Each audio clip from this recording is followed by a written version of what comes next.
Hello everybody, welcome back to my channel. So I just want to say hi. I'm doing a small little video. My content is kind of all over the place. I'm not like really in a niche, but I just wanted to come on here and talk about celiac. And I gained a lot of followers on my TikTok that are very like health conscious, want to be more natural when it comes to certain things. I also have a lot of celiac followers.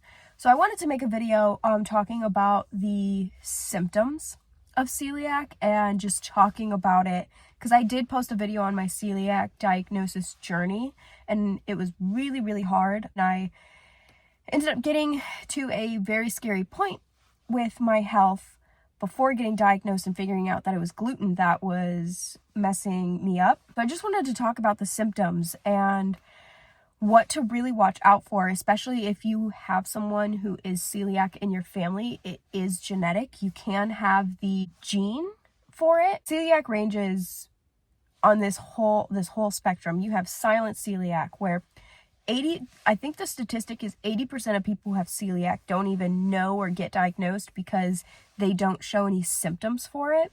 Celiac, when it goes undiagnosed, can cause other issues like osteoporosis, cancers like stomach cancer, skin cancer, lymphoma. It can cause seizures. These bigger illnesses, a lot of the times it can come from a long haul of eating gluten. It's unfortunate that it's not as aware, considering it is pretty common. I mean, if you really did like your research or like just kind of looked into that group of people that you know, there might be someone in that group that has celiac. So you have silent celiac, and then you have the opposite end of the spectrum where I'm at, and any form of wheat that has gluten that I eat, I get violently ill. Bloating, stomach cramps, severe pain, depends on how much. It might be constipation, diarrhea. Celiac affects people differently. That's why the symptoms are so hard to pin down, because I'm going to post a picture. This is the list of symptoms, and it ranges from neurological, cardiovascular, skin, all these different types of things can be affected. And I just want to talk about all the symptoms that I had before getting diagnosed. So I always had digestion issues. We thought it was meat at first, and me not being able to digest meat very well. My stomach was just very sensitive. And I always felt uncomfortable, bloated. I worked out a lot, so my health in itself was really good. I did a lot of sports growing up and throughout college, so it was nothing that we were ever concerned about. And then I got really sick in 2021 leading into 2022. Ended up not being able to eat anything for around like a week. I just couldn't hold anything down. And that in itself, when you stop eating gluten, when you have celiac, and then reintroduce it, your body will have a bigger reaction to it, a more noticeable reaction to it. So after not being able to eat for so long and then eating again, my symptoms skyrocketed. My symptoms are typically neurological, cardiovascular, and then gastrointestinal. So I obviously get stomach pains, bloating. I typically can point out when I've accidentally been cross-contaminated, when my stomach is making like a lot of weird noises, because I don't really deal with bloating or any sort of stomach issues ever since I stopped eating gluten. Then I end up basically confirming that it's a gluten reaction when I start getting a headache after my stomach starts speaking to me. And then the headache continues. Gluten headaches, oh my gosh, they're like migraines. I never had headaches until I started having more of a reaction to gluten. And these headaches are brutal. I mean, that's pressure all in here. Typically, like my sinuses, my ears have so much pressure in them. One of the like biggest symptoms besides weight loss, I think they said that typically people who have celiac before getting diagnosed will report weight loss 6 months before getting diagnosed. I lost 40 pounds before getting diagnosed because my stomach was getting so severely damaged that I ended up dealing with malabsorption and malnutrition because of my stomach lining and my small intestinal lining being so damaged.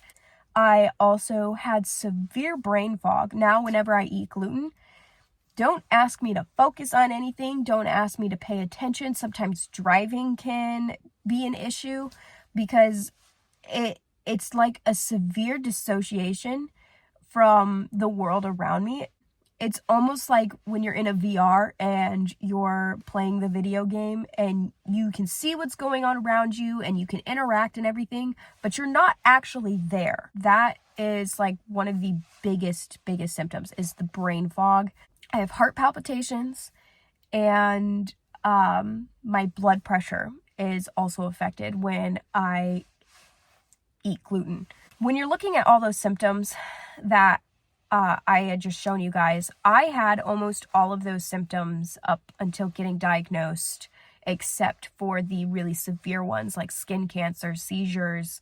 I can't remember everything like completely on that list, but like the really big like medical emergency symptoms. But I had hives. I am also affected by anything like lotion, soaps, shampoos, toothpaste that has gluten in it. So I had really bad sores on my scalp for years, and they thought it was scalp psoriasis. And it wasn't until I switched to a gluten-free shampoo that like I rarely ever deal with dandruff anymore unless I end up getting glutened or have some sort of cross-contamination. Then like my scalp can get itchy and the dandruff will be really bad for a few days.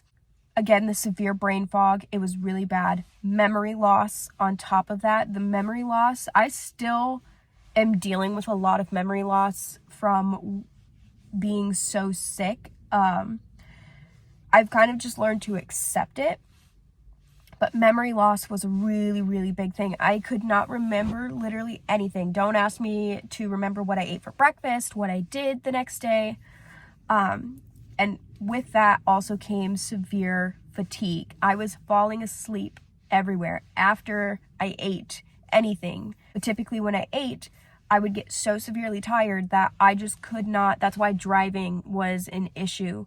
I get really tired, really sleepy. My body just does not have energy. And that's because my body is currently fighting off what it thinks is a foreign molecule. I would get sores inside of my mouth. Lymph nodes were very swollen for the longest time, just because my body was in a severe like survival, like fighting for everything. Also because I wasn't gaining any nutrients from the foods I was eating. Muscle spasms on top of like just stomach spasms. For the longest time, my right side of my body, every joint, including my hand, swollen, and they would be in so much pain. For the longest time, I could not sleep on my right side because I would be in so much pain. And on top of that, my legs would twitch, and like my neck would get these weird twitches, eye twitches. And when you think of celiac, people don't really realize like how much it actually affects you. They just think that you're on a gluten-free diet. They're like, oh, like whatever. I had a coworker once. We were making our clients a biscuit and gravy casserole. Obviously, I can't have biscuits because it's not gluten-free.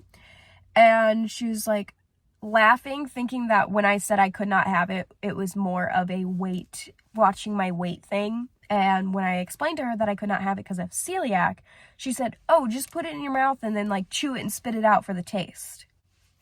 I cannot do that. I am severe enough to the point where if my boyfriend eats gluten, I cannot kiss him. He has to wash his mouth in order for me to kiss him. I can't drink after anybody who has had gluten because I think it's like 1/64th of a teaspoon. Like that is the amount of gluten for me to have in order to have a reaction. which is a very, very minuscule amount when you really think about it. My life is pretty much like my food is always in a bubble. I eat completely whole foods. If I go out to restaurants, I do my research on them. I always have to ask waiters a ton of questions about how they cook their food and making sure there's no cross-contamination with that. There are certain restaurants that are more aware of that and have celiac protocols. Another thing too that is a key indicator of celiac is anemia. I was severely anemic when I first got my blood results in my freshman year of high school. They just thought I had really low iron. My mom was also anemic, so we thought it was just genetic, goes hand in hand. But even when I took iron supplements, my iron levels did not get any better. I got so severely anemic that I almost got to the point where I needed to take infusions. But we ended up finding out with celiac, I stopped eating gluten, and my iron levels are way, way better. Everything when it comes to these symptoms kind of trickle right behind each other. I actually have, it's winter right now, but I have more life and color back in my skin because my iron levels are back up. I'm getting the actual nutrients that I need because my stomach and intestines are healing enough to be able to absorb what it needs to look more like a human. And I know this is kind of like an all like roundabout way of talking about these symptoms, but I just wanted to talk about and come on here and explain to you guys how severe celiac is, because it's unfortunately very misunderstood and not a lot of awareness to what actually happens to someone who ends up eating gluten who really can't. It's not considered an allergy because it's an autoimmune disease. I like to call it a little bit more dramatic than a gluten intolerance, just because of everything that goes on and how much it affects your body. There are people who have celiac who are even more extreme than me, who like once they eat gluten, they are immediately going to the hospital because their body is going into some form of shock because it just cannot digest that gluten molecule. So if you suspect that you have celiac, one of the best ways to start your journey on getting diagnosed is by starting off with a blood test. There is a blood test that they can do to look for a certain inflammatory gene, but they look for a certain gene and a certain inflammatory gene, and you have to be eating gluten in order for it to come back as positive. And then the next step would be an endoscopy. The endoscopy is what confirms the celiac because they can go in and see the damage.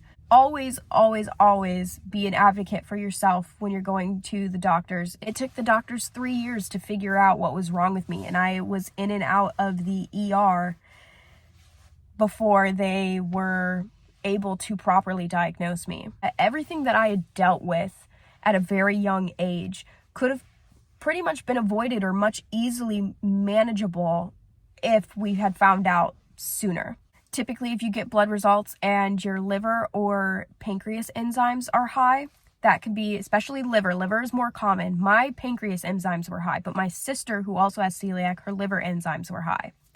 But yeah, always, always, always be an advocate for yourself. Ask for the blood test just to see, because it can get severe. If you liked this video and want to hear more about celiac, go ahead and leave a like, subscribe, and I will see you guys in my next video.